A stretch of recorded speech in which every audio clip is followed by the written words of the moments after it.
बात मर्यादा पुरुषोत्तम राम की थी, इसलिए हम मर्यादा में रहे। जब बात कृष्ण की आएगी तो छल करना आवश्यक है। और भोला बनकर महादेव की काशी विश्वनाथ मांग रहे हैं तो चुपचाप से ये लोग लेने दें, अन्यथा महादेव का तांडव ये झेल नहीं पाए। कोर्ट के पास जितनी जमीन है ना, अगर उतनी जमीन में खेती होना शुरू हो जाए ना, तो इस देश का एक भी बच्चा भूखा नहीं मरेगा। अब हमारा समय है, अगर जरूरत पड़ेगा तो हम अपना उमड़ता हुआ ये रक्त चढ़ाएंगे और आगे भी इसी तरह राम मंदिर की तरह बाकी मंदिरों का भी निर्माण करवाएंगे। सोचिए, वो कांग्रेस परिवार जिसके बारे में कोई एक शब्द बोलने से पहले डरता था, उस कांग्रेस परिवार का आज पप्पू और पिंकी वाला हाल हो गया है। मुसलमान जो अभी बाबरी और औरंगजेब की मस्जिद के लिए लड़ रहे हैं, इन कितने मुसलमानों का डीएनए मैच होता है मुगलों से? कितनों का मैच होता है बाबर और औरंगजेब से? और हम जैसे लोग उठ रहे हैं और इसी दिन के लिए उठ रहे हैं कि जब कोई हमारे सनातन धर्म पे, क्योंकि ये मैं नहीं कह रही हूँ, ये हमारा गीता भी कहता है, ये हमारा संविधान भी कहता है कि जब बात स्त्री रक्षा पे आए, जब बात गौ रक्षा पे आए, जब बात राष्ट्र रक्षा पे आए, जब बात आत्म रक्षा पे आए और जब बात धर्म रक्षा पर आए, तो तब क्या करना चाहिए? तलवार उठाना चाहिए और अपने धर्म का रक्षा करना चाहिए। हम सनातनी हैं, हमारे एक हाथ में माला है तो दूसरे हाथ में भाला भी है, और उन दोनों का उपयोग हम सनातनी बहुत अच्छे तरीके से जानते हैं। इन्हीं बयानों से ओवैसी कहते हैं कि जिस दिन हमारे हिंदू जो हमारे मुसलमान हैं ना, उनकी हकों की चीज मारी जा रही है, पहले अयोध्या लिया, काशी, अब मथुरा की बारी, 2-3 मस्जिदें ले रहे हो, कहाँ तक मुसलमानों को दबाओगे? मुसलमान दबाया जा रहा है देश में, मुसलमान को बरगलाया जा रहा है देश में, उनको वोट की राजनीति के लिए वोट बैंक बना रखा है पार्टी ने। अब देखिए, ओवैसी साहब की बात को मैं क्या ही बोलूं। जिस दिन ओवैसी साहब इस बात को स्वीकार कर लें, और ओवैसी ही नहीं बल्कि इस देश के मुसलमान जो बेतुका बयान देते हैं, जिस दिन वो इस बात को स्वीकार कर लें कि इस देश के अधिकतर मुसलमान, क्योंकि हमें भी पता है, आपको भी पता है, कितने मुसलमान जो अभी बाबरी और औरंगजेब की मस्जिद के लिए लड़ रहे हैं, इन कितने मुसलमानों का डीएनए मैच होता है मुगलों से, कितनों का मैच होता है बाबर और औरंगजेब से। इस देश में जो बेतुका बयान देने वाले मुसलमान हैं, और जितने मुसलमान हैं वो अधिकतर मुसलमान हिंदू से बनाए गए मुसलमान हैं। जिस दिन इस देश का सच्चा पक्का ईमानदार पढ़ा लिखा मुसलमान इस बात को स्वीकार कर लेगा, उसी दिन भारत सोने की चिड़िया और रामराज स्थापित हो जाएगा। अच्छा, मतलब आप कहना चाहते हैं कि जो कोई मुसलमान है ही नहीं भारत में? कौन है फिर वो कोई नहीं है। मैंने क्या कहा कि हमें भी पता है, आपको भी पता है, उत्तर प्रदेश के सरयू नदी किनारे कितनी सारी सिक्खा नोची गई थी। हमें बहुत अच्छे से पता है, इतिहास उन्हें पढ़ने की जरूरत है। 5 पुश्ताते आते तो वो भी हिंदू बन ही जाएंगे। लेकिन ओवैसी साहब जो कर रहे हैं, मैं अब बताती हूँ वो क्या करना चाह रहे हैं। वो भारत के दूसरे जिन्ना बनने की कोशिश कर रहे हैं। मोहम्मद अली जिन्ना हमारे बीच था, हमें पता था कि वो दूसरा देश का मांग करेगा। अंदर ही अंदर ओवैसी साहब भी मोहम्मद अली जिन्ना का रूप लेने का कोशिश कर रहे हैं। नफरत की जमीन पे राम मंदिर बनाया जा रहा है, ऐसे नेताओं के बयान आते हैं। सबसे पहले तो मैं इन लोगों को यही कहूंगी, अब जो कहना है कहो, अब तुमसे होने जाना कुछ है नहीं, ठीक है। लेकिन बात ये है कि ये लोग ऐसे बयान दे रहे हैं, क्यों? क्योंकि उनको डर है। किस बात का डर है? ये डर है सत्ता जाने का, जो जा रही है हर जगह से। जो कुछ दिन पहले जिनके बारे में हम सुनते थे तो चांदी का चम्मच लेके पैदा हुआ, सोचिए वो कांग्रेस परिवार जिसके बारे में कोई एक शब्द बोलने से पहले डरता था, उस कांग्रेस परिवार का आज पप्पू और पिंकी वाला हाल हो गया है। एक कॉमेडी का रूप दे दिया गया है इन परिवारों को। राहुल गांधी को पप्पू बना दिया गया, जो कभी प्रधानमंत्री के उम्मीदवार हुआ करते थे। प्रियंका गांधी को पिंकी बना दिया गया। लोगों को की मानसिकता को इतने अच्छे से समझाया गया कि देखिए ये है इनका असली चेहरा।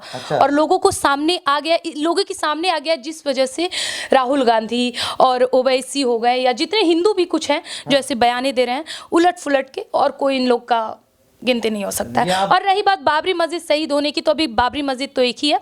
अभी ऐसी 30,000 मस्जिदों की बात हुई है, वो 30,000 मंदिर तो हम वापस लेंगे ही, और 30,000 मंदिर वापस लेते लेते हमें भरोसा है इस देश के अधिकतर मुसलमान इस बात को समझ जाएंगे कि इस देश में हिंदू से बनाए गए मुसलमान है, वो धर्म परिवर्तन करेंगे, घर वापसी करेंगे, और हमारे देश में फिर से रामराज स्थापित होगा और फिर से सोने की चिड़िया बनेगा। अच्छा, यही बात आप गलत कहती हैं। राहुल गांधी के नाम पे आप टिप्पणियां कर रही हैं कि राहुल गांधी विपक्ष के बहुत बड़े नेता हैं, वो उन्होंने भारत जोड़ो यात्रा करी, अब वो न्याय जोड़ो यात्रा कर रहे हैं, मणिपुर से कर रहे हैं कि ताकि वहाँ की महिलाओं को इंसाफ मिल सके। जो मोदी जी ने बात नहीं करी, अमित शाह ने उस पर बात नहीं करी मणिपुर पे, वो यात्रा कर रहे हैं 14 जनवरी से और मार्च तक चलेगी वो यात्रा। अब मैं आपको दोनों सवालों का जवाब देती हूँ। पहला, भारत जोड़ो यात्रा। अभी आपने सुना होगा इनका रिसेंट बयान है कि भारत नाम बदलने पर, इंडिया का नाम भारत जो होने वाला है, उस पे ये खुश नहीं है। अभी कुछ दिन पहले तो ये भारत जोड़ो यात्रा कर रहे थे, अब उससे भी पहले जाएं तो कन्हैया कुमार का नाम सुना होगा आपने।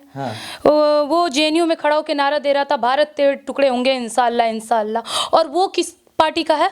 अभी कांग्रेस। और टी शर्ट पहन के घूम रहा है भारत जोड़ो यात्रा। ऐसे लोग जोड़ेंगे हमारे भारत को, जिनके बाप दादाओं ने हमारे भारत को टुकड़े के टुकड़े टुकड़े कर दिए, जिनके बदौलत आज हमारे देश में इतनी शहीदी देखने को मिल रही है, वो भारत जोड़ो यात्रा करेंगे। अच्छा, ये लोग करेंगे भारत जोड़ो यात्रा। रही बात मणिपुर की, जहाँ बीजेपी की सरकार है, ये लोग टारगेट करते हैं, जहाँ इनकी सरकार है वहाँ कितनी मंदिरें टूटती हैं, कितनी हिंदू बहनों के बलात्कार होते हैं, इन्हें पता नहीं है। पालघर के मामले में तो आज तक शांत है, आज तक लोग एकदम चुप्पी सधाए, चलो कुछ हुआ ही नहीं, थोड़ी दिन तक न्यूज़ में चला, हर दिन चला, उसके बाद तो सब भूल गए। मैं आज इस मुद्दे को दोबारा पूछती हूँ, क्या हुआ पालघर का, कहाँ है वो सब?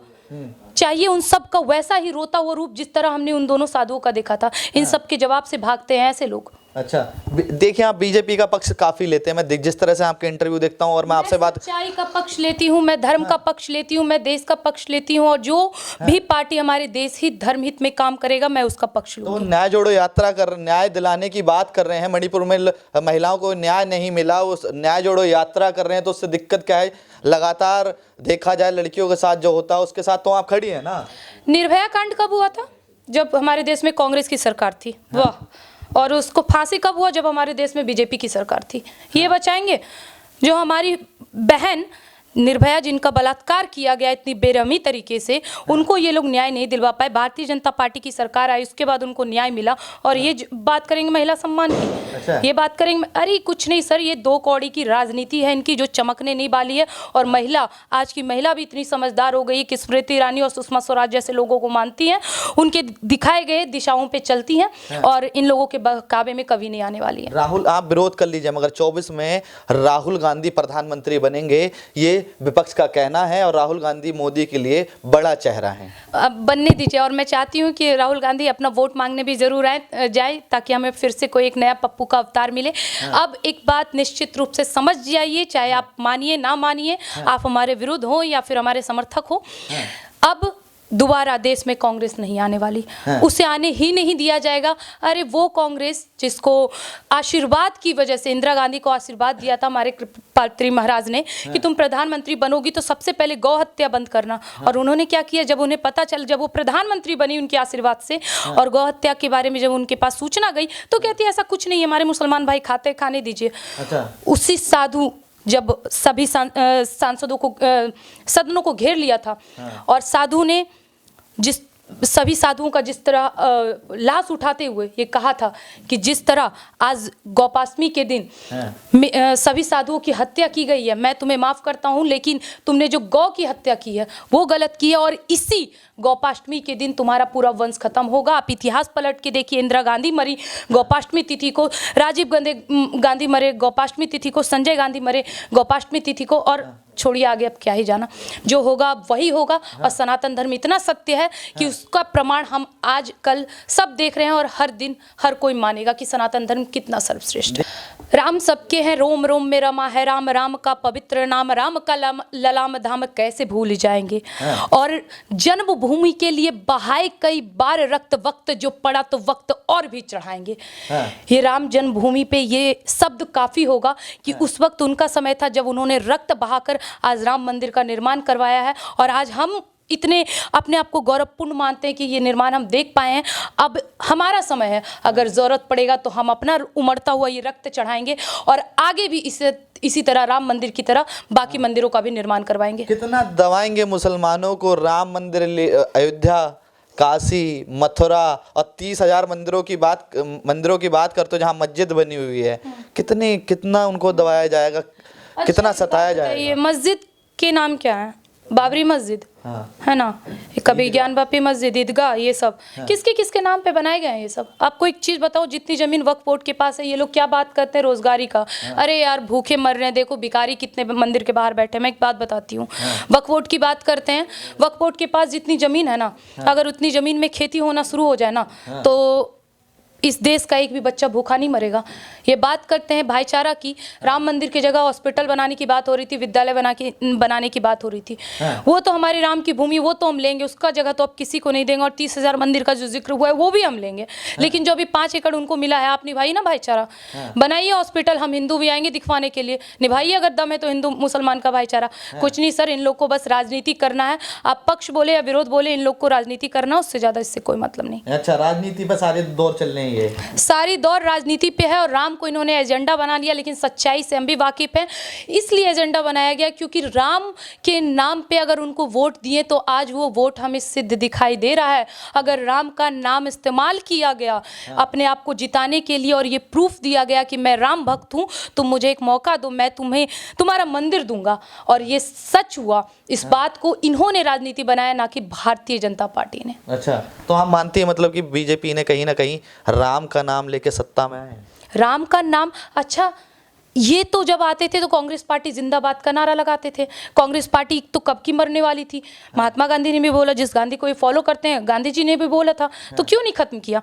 रही बात भारतीय जनता पार्टी राम का नाम लेके, जब भारतीय जनता पार्टी आई तो हम लोगों में वो उल्लास आया कि चलो अब वो घिसी पिटी सरकार नहीं होगी।